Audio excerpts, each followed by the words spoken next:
L'homme n'a pas l'habitude de s'excuser de l'aveu même de ceux qui l'ont approché.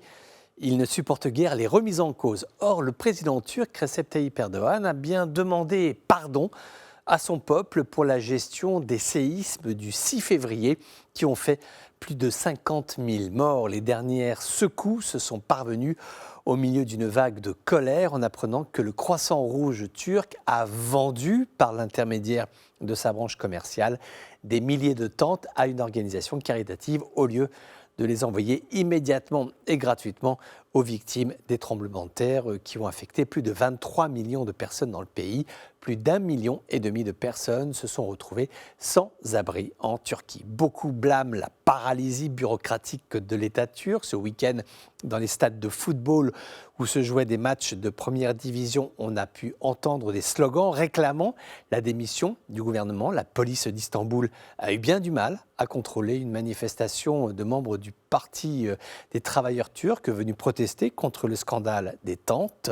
Au moins 40 manifestants ont été arrêtés. Erdogan a essayé de faire preuve d'humilité en visitant la province de Adıyaman, l'une des plus touchées par la catastrophe. Le président turc s'est adressé à un public de victimes. Il leur a dit, je cite, « En raison de toutes les circonstances défavorables, nous n'avons pas pu opérer aussi rapidement que nous aurions pu le faire le premier jour. » Il leur a demandé de ne pas lui en tenir rigueur. Selon lui, la réponse tardive du gouvernement découle des conditions météorologiques défavorables et des effets dévastateurs des tremblements de terre.